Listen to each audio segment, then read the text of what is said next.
Law and order situation को जो बद से बदतर होते जा रहा है, आए दिन आप देखते हैं किस तरह की घटना घट रही है बिहार में, उसको सुधारना चाहिए था। तो ये लोग यहाँ पे सुरक्षा का खेल खेल रहे हैं। तो एक ही मुद्दा है एनडीए के लिए, लालू यादव जी और लालू यादव जी का परिवार, जो कि चुनाव हारने के बाद भी वो लगातार जनता के बीच रही हैं, क्षेत्र में काम की हैं।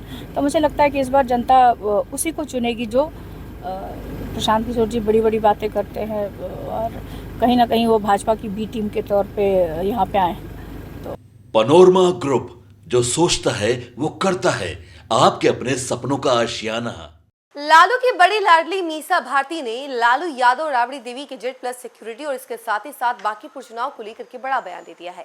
नमस्कार, इस शो देख रहे हैं आप और मैं हूं सानिया आपके साथ। मीसा भारती जो कि हर मुद्दे पर अपनी बात रखती हुई नजर आती हैं, उन्होंने एक बार फिर से लालू यादव और राबड़ी देवी की सुरक्षा को लेकर के बड़ा बयान दे दिया। उन्होंने कहा है कि सुरक्षा मुद्दा होना ही नहीं चाहिए। सुरक्षा के अलावा बहुत सारी मुद्दे हैं, जैसे कि बेरोजगारी मुद्दा है, पढ़ाई लिखाई मुद्दा है, लेकिन ये सब मुद्दे को क्यों लेकर के आया जा रहा है। और जेड प्लस सिक्योरिटी का जो मुद्दा था, पहले से ही लालू यादव और राबड़ी देवी को जेड प्लस सिक्योरिटी मिली हुई थी, उसके बाद कमी क्या आई है, क्या दिक्कत है, तो इन सब फेरे में सरकार पड़ी हुई है। और उसके साथ ही साथ बांकीपुर चुनाव को लेकर के उन्होंने कहा है कि बांकीपुर से उन्होंने रेखा गुप्ता को टिकट दिया है, क्योंकि रेखा गुप्ता ने पिछली बार भी चुनाव लड़ा था और काफी अच्छा प्रदर्शन किया था। एंड मोमेंट पर, लास्ट मोमेंट पर उनको टिकट दिया गया, फिर भी उनका प्रदर्शन काफी अच्छा था और वो उस समय से ही सक्रिय हैं उस विधानसभा में। तो ऐसे में अब ये कहा जा रहा है कि रेखा गुप्ता ही जीतेंगी, क्योंकि रेखा गुप्ता पर जनता जो है विश्वास करती है और काफी समय से वो सक्रिय हैं। और प्रशांत किशोर को लेकर के उन्होंने कहा है कि पीके को वो बीजेपी के सेकंड पार्टी की तरह देखती है। तो जरा सुनिए कि मीसा भारती क्या कुछ कह रही है। उनके तमाम बयानों के साथ हम आपको छोड़ जाते हैं। दीदी, जिस तरीके से सुरक्षा घटाई गई, आप लोगों ने सुरक्षा वापस किया, फिर सरकार के द्वारा जेड सिक्योरिटी की सुरक्षा लालू जी और आपकी माता श्री को मिला, आप लेकिन बिना सुरक्षा के घूम रही हैं, क्या कहेंगे? देखिए, जहाँ तक मेरी जानकारी है, उन लोगों को जेड प्लस सुरक्षा थी, जिसको सरकार ने फिर वापस लिया, घटाया, क्या किया, हमको समझ में नहीं आ रहा। कि सुरक्षा कोई मुद्दा नहीं है।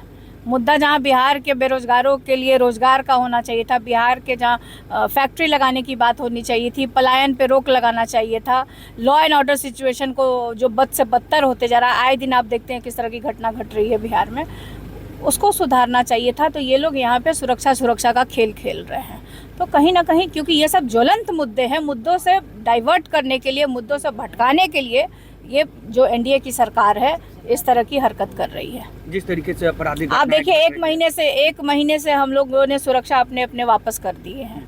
और आप देखिए, राष्ट्रीय अध्यक्ष हों या आदरणीय लालू प्रसाद जी, राबड़ी देवी जी हों या तेजस्वी हों, इवन हम भी अपनी सुरक्षा हमने भी वापस कर दिया है।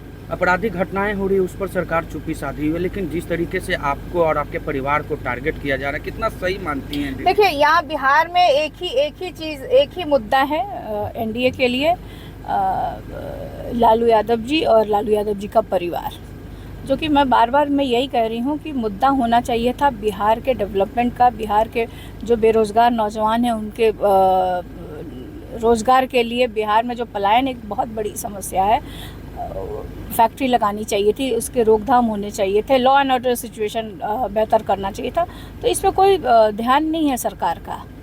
रेखा गुप्ता आरजेडी से बांकीपुर की कैंडिडेट उपचुनाव में बनी है, कैसे देखते हैं? प्रशांत किशोर भी इस बार चुनाव लड़ रहे हैं। देखिए, उपचुनाव होने जा रहा है बांकीपुर का, और राष्ट्रीय जनता दल के तरफ से रेखा गुप्ता जी पिछले बार भी चुनाव लड़ी थी वहाँ से, और अच्छा चुनाव लड़ी थी। लास्ट मोमेंट पे उनको टिकट दिया गया था। और चुनाव, जहाँ तक मैंने पता किया बांकीपुर में, कि चुनाव हारने के बाद भी वो लगातार जनता के बीच रही हैं, क्षेत्र में काम की हैं।